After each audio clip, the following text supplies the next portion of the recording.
할렐루야. 오늘도 하나님의 크신 은총이 가득하길 간절히 소망합니다. 오늘 우리 함께 나눌 말씀은 마태복음 17장 14절에서 27절 말씀입니다. 마태복음 17장에는 예수님께서 변화산에서 영광스러운 모습으로 나타나셨던 사건, 아이의 간질병을 고치셨던 사건, 성전 세금에 관한 사건이 나옵니다. 이 변화산 사건을 통해서는 영광스러운 왕이신 예수님을 볼 수 있고, 병고침 사건을 통해서는 권능의 왕이신 예수님을 만날 수 있고, 성전세 사건을 통해서는 겸손의 왕이신 예수님을 만날 수 있습니다. 오늘 말씀은 한 사람이 간질을 앓고 있는 아들을 예수님의 제자들에게 데려오면서 시작하고 있어요.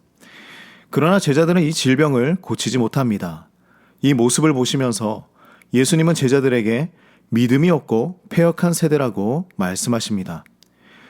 예수님은 아이를 데려오게 하시고 병의 원인이었던 그 귀신을 쫓아내십니다. 제자들은 궁금해하고 있어요. 왜 우리는 귀신을 쫓아내지 못했을까? 예수님에게 그 이유를 물어보았습니다. 그 이유는 무엇이냐면 바로 그들의 믿음이 작기 때문이라고 하십니다. 그리고 겨자씨만한 믿음이 있어도 산을 옮길 수 있다고 말씀하시죠. 제자들은 너무 부끄러웠을 것 같습니다. 그래도 예수님의 제자인데 병을 고치지 못한 것도 그렇지만 믿음이 겨자씨보다 못하다고 예수님에게 듣고 있으니 말이죠. 얼마나 마음이 힘들었을까요? 제자들처럼 우리도 많은 문제들을 감당하지 못할 때가 있습니다. 그러나 이 문제들을 실제적으로 해결하시는 분이 누구십니까? 바로 예수님이시죠. 예수님의 능력이 그 무엇보다 크다는 것을 말씀하고 있는 것이지, 믿음이 있다고 해서 예수님의 능력을 마음대로 사용할 수 있다는 말씀은 아닙니다. 겨자씨 하나의 믿음을 가질지라도 예수님의 능력은 세상을 다 바꾸어 놓을 수 있을 만큼 크다는 것을 이 제자들에게 알려주고 있는 것이죠. 제자들은 예수님의 수많은 능력을 경험하면서 살아왔습니다. 방금 전에만 해도 변화산에서 영광에 변화된 모습을 보았던 그 제자들이었죠. 예수님이 이 땅의 구원자이심을 그들은 경험했습니다. 그럼에도 그들에게는 믿음이 부족했어요. 우리는 예수님께서 우리를 마음껏 사용하실 수 있는 그 믿음을 성장시켜 나가야 하는 것입니다. 이 일이 있고 나서 예수님과 제자들은 갈릴리에 모였습니다. 예수님은 자신이 죽임을 당하고 사흘 만에 다시 살아날 것을 제자들에게 전하고 있습니다. 이 말을 들은 제자들은 역시나 근심하기 시작했어요. 그런데 왜 예수님은 하필 지금 이 십자가의 고난을 말씀하셨을까요? 병을 고치고 능력을 보이신 예수님이신데 고난을 받아야 한다고 말씀하시죠.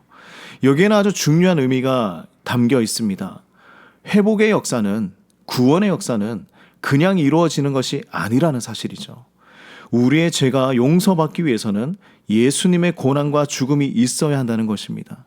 죄인이 고침받고 구원받기 위해서는 예수님의 그 십자가가 필수라는 거예요. 우리를 위해 반드시 치르셔야 했던 그 고통을 우리는 기억해야 합니다. 그리고 감사해야 합니다. 예수님은 가버나움에 도착하십니다. 여기에서는 성전 세금을 받는 사람들이 베드로에게 이야기를 하고 있습니다.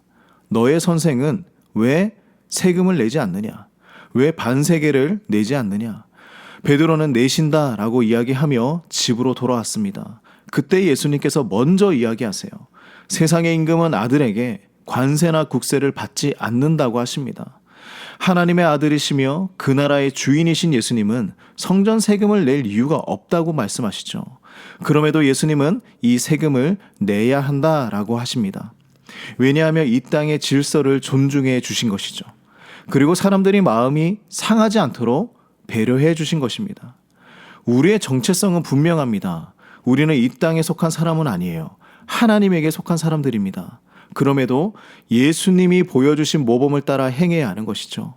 세상을 섬기는 겸손으로 우리 모두가 살아가야 하는 것입니다.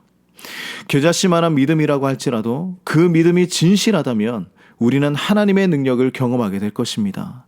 불가능한 일이라고 할지라도 진실한 믿음으로 산을 옮기는 우리의 삶이 되기를 간절히 소망합니다.